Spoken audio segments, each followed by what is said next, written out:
Hi, welcome back to the channel. My name's Rebecca, I'm 45 years old and I used to suffer from multiple sclerosis, but I no longer experience any of the symptoms since starting the carnivore diet 2 years ago. In today's video, I wanted to talk to you about lamb because recently I've started buying a lot more lamb instead of beef, and it's rapidly become my meat of choice. And there's a number of reasons for that, and I just wanted to cover a few of them in this video. I'm going to be talking about, first of all, taste, then nutrition, and then sustainability. Not in any real depth, but I just wanted to suggest that maybe lamb is the ultimate meat and that we should all just forget about beef and leave it behind. Not really. I'll talk about taste first. So ever since I was a kid, I've always wanted to be a gangster. No, sorry. My favourite meat was lamb. So we used to have Sunday roast every Sunday, and it would be roast lamb. And I always really loved it. And that made me, I think, quite used to the flavour of lamb, because people talk about lamb having a stronger, gamier taste, and not everybody likes that. And I think when I've talked to people about lamb, that's often a reaction I've got, that they don't like the flavour of it, which to me is bonkers because it's absolutely delicious. But that's a preference, so you can't, what can you do? But to me, beef is more bland, and the fact that it's more bland means that I'm more tempted to include additional extras that maybe I shouldn't be including, like avocado or mushrooms, certainly cheese. And I'm trying to reduce the amount of dairy that I'm consuming because I don't believe dairy should be consumed in high amounts. And I find that when I buy beef, I often have cheese on the side because it's a bit more bland. So, but the other thing about lamb is that, to me, is part of the flavour, is that it's much fattier, and that's absolutely delicious. Once you've lost fat phobia as a carnivore and come to realise that fat is where all the sustenance is, the energy, then you're delighted to have a lovely fatty cut of meat. And lamb is always fatty. To me, that just makes it absolutely delicious. It's delectable. And I find that when I eat lamb, not only do I get excited about it and really enjoy it because of the flavour, I always feel much fuller afterwards. So since I've been turning to lamb instead of beef, I have been a much better carnivore. I haven't included all these extras on the side, and I haven't broken the diet because I'm just naturally very full, and my main meal is what I'm interested in, it's what I'm looking forward to. I've basically gone OMAD, more or less OMAD, over the past 6 months, and lamb is helping me stick to that, and I do enjoy OMAD. Every now and again I might have some eggs and bacon as a second meal, either in the morning or later in the evening, depending on if I've become very hungry and I'm in the mood for that. But for the large part, I've gone OMAD, and I find OMAD much easier when I'm choosing lamb. One thing people say is that lamb is more expensive, but actually I haven't found that. I have found that it's kind of mid-priced between the more expensive cuts of beef and the cheaper cuts of beef, in Spain at least. So you might be paying upwards of 18 euros a kilo for your ribeyes, 19 euros sometimes. It's really expensive. And then if you want a cheaper cut of beef, like, you can buy chunks of beef for stew, or you can buy ground beef, minced beef as we say in the UK, and they will grind that for you in front of you, and but they grab the stew cuts, and none of those have fat on them. Very little fat in that, and I just find it very tasteless. I've come to not enjoy minced beef, ground beef very much at all, whereas at the beginning of the diet, it was a novelty that this is what I was eating, and it was the cheapest and it was the easiest. Now I'm actually turned off by it. It's not fatty enough, it's not tasty enough. And that's the cheaper end of things. I have found that the lamb that I've found in Spain has been priced in the middle. It's like 16, 17 euros a kilo, which is still expensive. But the thing is, because it's fattier, you stay fuller for much longer. So that's been my experience of shopping around for lamb. See, at the beginning I didn't go for lamb, and the reason was because everyone raved about beef in the carnivore space all the time. And the other reason is because I live in an area where they don't tend to sell lamb. It's much more beef oriented because it's a farming area and it's kind of famous for its cows.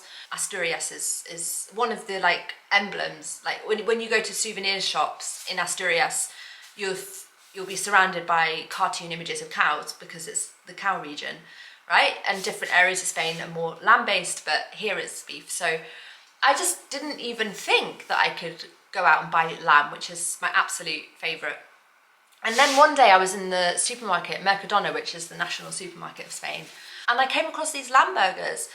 And okay, they're processed. They do contain a few little bits of extra ingredients like preservatives and something that I didn't realise was a sweetener. Was it dextrose? I'm not sure what it was, but I didn't recognise it as a sweetener. Anyway, so I started buying those, and they were actually cheaper than the equivalent beef burgers of that same brand. So I was delighted, and I started buying lamb burgers, and that's when I realised I could just make lamb the meat that I buy, but I never see it in the butchers. And then one day I went into another supermarket, and they had it. They had lamb, and I'd only ever seen it as ribs, which to me ribs don't really, I don't know, like to me ribs are a bit, why would you buy ribs? Because it's like mainly bone and not enough meat. I'm not going to get full enough. Or it would just be like a massive leg of lamb, and what am I going to do with that? So I was a bit intimidated by the leg of lamb, and I wasn't sure whether the ribs, is it called rack of lamb, would be meaty enough for me. So I just hadn't been buying them. But one day I went into the supermarket to the butcher section, and I saw things that they labelled as medallones de cordero. So medallones, medallions. I think that it's probably cutlets. I think that's probably the English translation. And I was like, oh, and they were, 17 euros. And I said, oh, can I have a kilo of those? And I've also learnt that if they often don't have those in stock, but if they don't, they will cut up the leg and create them. So I've now got on top of my lamb game, and I now know how to order lamb, what to order, medallones. Ordering meat if you're not used to it, it's hard enough in English, like knowing what cuts to order, but in Spanish I don't know, I've got a clue.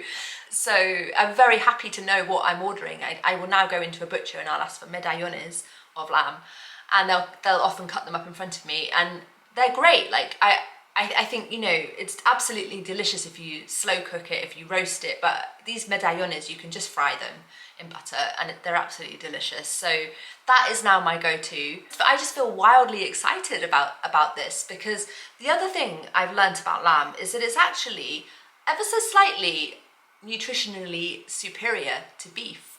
And that is because it's typically higher in fat. It's also typically grass-fed, whereas you have to often seek out grass-fed beef. Lamb is always pretty much grass-fed. You can just assume that it's grass-fed, and that means that it has more omega-3 than most beef, apparently. It's also packed full of micronutrients. It's very rich in B12, it's rich in zinc, selenium, I'm not sure how you say that, iron, and something called, which I have to look at my notes, CLA, conjugated linoleic acid. And that's to do with fat metabolism and anti-inflammatory effects. So it's a really good meat. I mean, it's a ruminant animal. There's also a sustainability element as well, because sheep require less infrastructure, feedlots, compared to cattle, to cows. I was going to say cats. They're better for like regenerative farming practices. I also feel really excited at the thought that I might keep sheep in the future, whereas I wouldn't dream of keeping cows. I wouldn't have the first clue about that. Whereas I'm willing to learn when it comes to keeping sheep, even if it's just seasonally rather than all year round. Having lambs until they've grown a bit and then taking them to the slaughterhouse. But I'm really excited about lamb because to me it offers an entire lifestyle where I could be a homesteader and have a more sustainable and economical carnivore practice. But also it just, to me, the taste wins hands down. And that's why for me, and obviously this is completely objective, scientific, lamb is better because I like the taste of it better. But there's also just a lot of other benefits to it. So I really just wanted to do a video that was in favour of lamb and to find out your opinions about it as well, whether you like it. Honestly, if I could just have lamb and salt for the rest of my life, I'd be absolutely delighted. I'd be completely happy. George Goodenough in a comment to a recent video where I mentioned my love of lamb, he said the same. He said if he could only have one food for the rest of his life, it would be lamb. I feel exactly the same as that. For me, it's lamb all the way. So let me know what you think. Are you a lamb lover? And if so, why? If not, why not? I'd be really interested to hear. My other bit of news is that I am on Thursday, which is tomorrow. Hopefully this video will be uploaded tonight, so you might be watching this on Thursday. If you're watching this on Thursday, today I am getting a rooster. I've got 7 chickens. I'm now getting a rooster. So I'm gonna now be starting my chicken farming in earnest. And I'm very intrigued and excited about that. I'm also fostering some geese. Now, I'm not entirely sure how I've got myself roped into this, but it's a long story, but there's this old guy up a mountain who is now in hospital, and he's probably not going to be going back to his house up the mountain. So my friend, who might be moving into his house, needs to rehome all of his animals. He's got goats, he's got geese, he's got chickens, he's got dogs, and all these animals need to be rehomed. And temporarily I am taking in the geese because there's nowhere else for them to go, and I don't have a clue what I'm doing because I've already got a bit of a menagerie. Don't know how my dogs are going to respond to a bunch of geese wandering around. And so anyway, that will be exciting. But I'm not just fostering, but I'm actually giving a new home to the cockerel, to the rooster. So that's great. So I'll probably upload a few shorts about this new turn of events. So yeah, it's going to be an exciting week. I'll keep you posted, and yeah, let me know what you think about lamb. And I will see you guys in the next video. Take care. Bye.